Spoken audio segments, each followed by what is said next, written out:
When I landed a 400,000 a year job, I thought it was the beginning of my peace. 5 years of grinding, paying off my late mother's medical debt, eating noodles, and living like a ghost, and finally, I could breathe. I called my father to share the news. I expected at least a congratulations. What I got was a command. "Good son," he said. "Now you'll be able to help your family. We need 50% of your salary to maintain this house and 30% for your sister."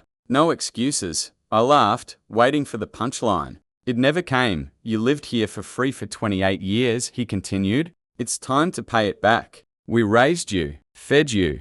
You owe us." My pregnant sister grinned. I already quit my job.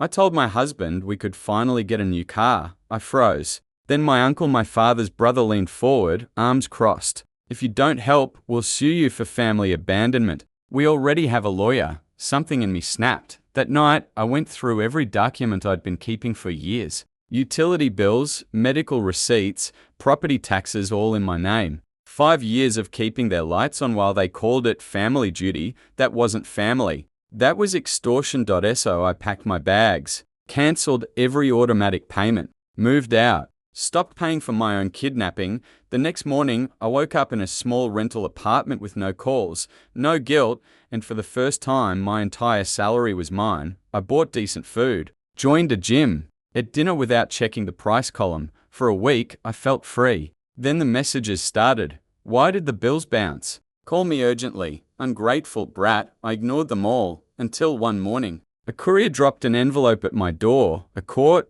summons. My father had sued me for filial abandonment, demanding a judge force me to pay them support.it. Was the moment I realized they hadn't lost control of me. They were declaring war. The audacity left me breathless. My father was dragging me to court for not funding his life.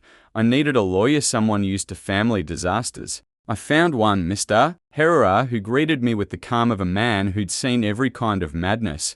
When I told him everything, how I'd paid the bills for 5 years. How? My father demanded 80% of my salary. He didn't even blink. "Do you have proof?" he asked. "Every receipt," I said, sliding over a thick folder. "Electricity, water, food, rent, everything." "Good," he nodded. "And your mother's medical documents?" "All of them." "Why?" "Because if your father had access to any trust or financial support during her treatment, we might be looking at something much bigger than abandonment." That night, I went digging through dusty boxes in their old house. Paper after paper, hospital bills, doctor's notes, until I found something that didn't belong, a yellowed letter, handwritten and sealed in my grandmother's name. "My dearest daughter, with this trust fund, I want to secure your future and that of my grandson. May you never want for anything." I froze. Trust fund? I called the law firm that handled my grandmother's estate. The retired senior partner remembered immediately. "Of course," he said. "To 50,000 in a trust fund for medical expenses. Your father was the trustee." I gripped the phone. "That money, it wasn't used for her treatment." A pause. Then his voice dropped. "Son, your father dissolved the trust 3 days after your mother's funeral. He said there was no longer a medical need." The world tilted. For 5 years, I'd been paying debt that never should have existed. My mother had died thinking there was no money, while my father quietly pocketed $250,000. I sent everything to my lawyer. 2 days later, he called back, and for the first time, he sounded excited. "This isn't just a family case," he said. "This is fraud. Embezzlement of a trust fund. Your father's in serious trouble." Before I could even process that, my sister struck again. She called my company's HR department, pretending to be a concerned former colleague, claimed I'd stolen designs from a so-called family business. The next morning, my boss summoned me. "We got a very specific anonymous complaint," he said, holding a printed email. "Someone claims you used intellectual property from your father's workshop." My stomach sank. "That's impossible. I never worked there." He looked skeptical. "We'll see." And just like that, my career, the one thing they hadn't yet destroyed, was on the line.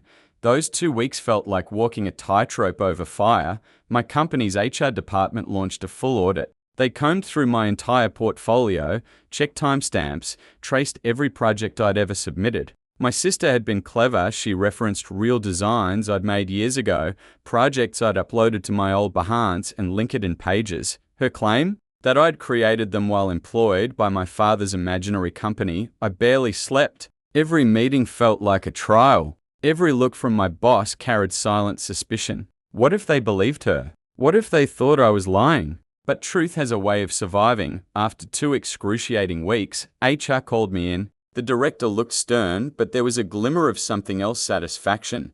We spoke with the person who made the complaint, he said. When we asked for proof of employment, she hung up. Then she tried calling back, pretending to be someone else. From the same phone number. He smiled. Case closed. The relief nearly knocked me over. My boss leaned forward. For what it's worth, those same projects she tried to discredit. They're the reason we hired you. Excellent work, but the investigation had left a scar. I realized then that my sister wasn't just desperate. She was malicious. That night, I decided to dig deeper into my father's finances. Public records can be surprisingly generous when you know what to look for, and there it was, the smoking gun. 15 months earlier, my father had taken out a $100,000 mortgage on the family home, the very house my mother had bought with her inheritance. The interest rate was predatory, and the loan was already in default.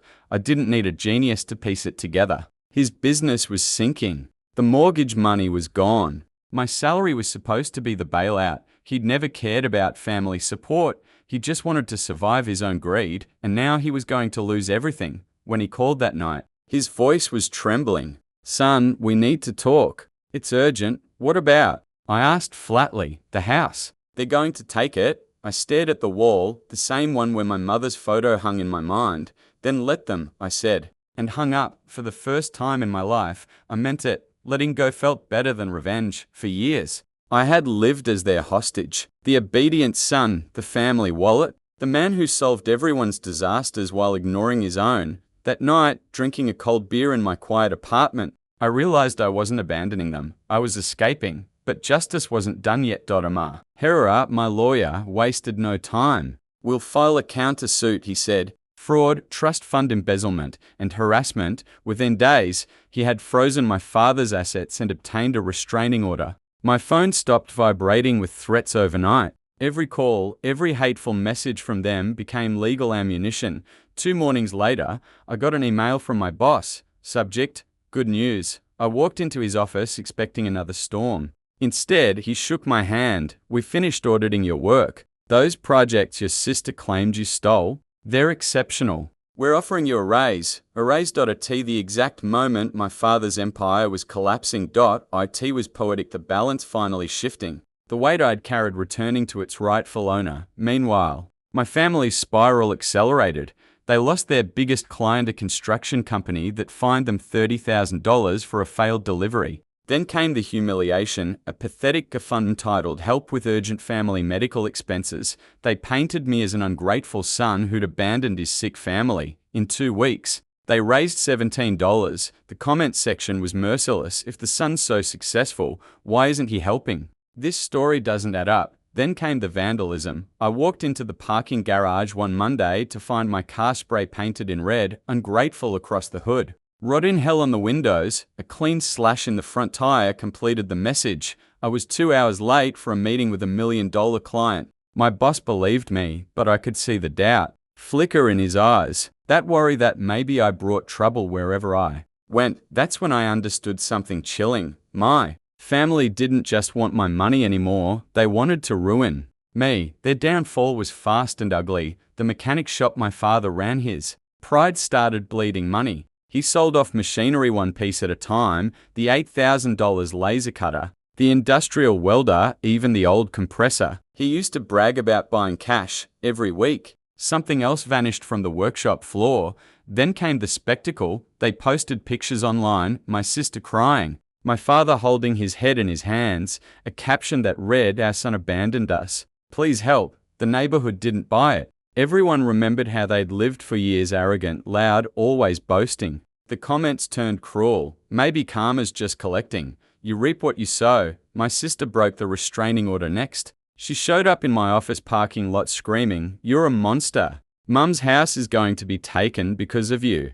I didn't answer. I just pulled out my phone, recorded everything, and called the police. The officers arrived while she was still shouting. "Ma'am," one said, "if you come near him again, you'll be arrested." They walked her out while the security guards stared. She'd never looked smaller, but she wasn't done. 2 weeks later, my girlfriend and I called, sobbing. Who's the blonde in your apartment? What blonde? The one in the photo someone just sent me. When the pictures arrived, my blood ran cold. They were good. Too good. Me, in my apartment, hugging a woman I'd never seen. The lighting, the angle, it was all perfect. I deep fakes. Professional ones. Anna, they're fake, I said. My family's trying to destroy me. She didn't believe me. The classic excuse, she said and hung up. By morning, I was blocked. 6 months of a relationship, erased by a sister with Wi-Fi and desperation.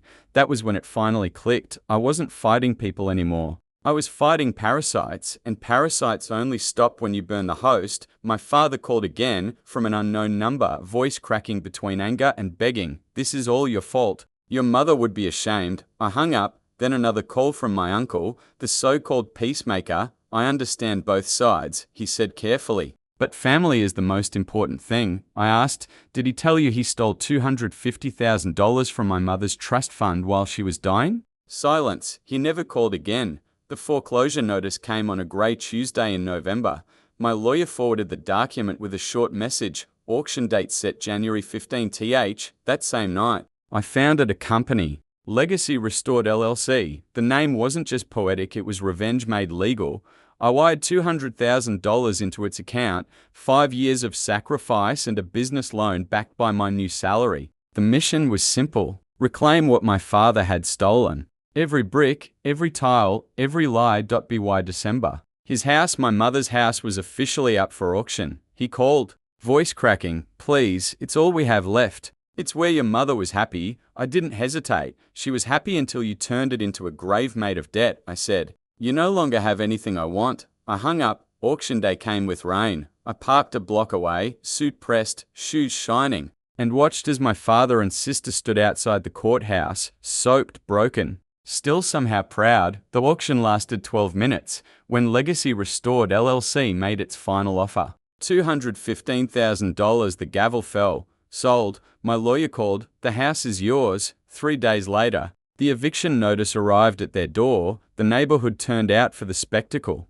Rain, umbrellas, whispers. My sister sobbed, 8 months pregnant, her husband hiding behind her shame. My father fell to his knees in the mud. Your mother wouldn't have wanted this. He cried. I stepped from my car, calm as a verdict. You lost everything, I said, loud enough for everyone to hear. The day you decided I was a bank account, I walked to the front door, inserted my new key. The click echoed through the crowd. I am Legacy Restored, I said. When you demanded 80% of my future, I decided to reclaim the past instead. Then I told them the truth, for the whole neighborhood to hear. The $250,000 trust fund, the embezzlement, the lies. Gasps rippled through the street. Old neighbors stared at my father in disgust. Even my sisters-in-laws turned and walked away in silence. I dropped an envelope at his feet, the proof that I had paid off every last medical bill in my mother's name. I also created the Carmen Hernandez Oncology Scholarship, I said.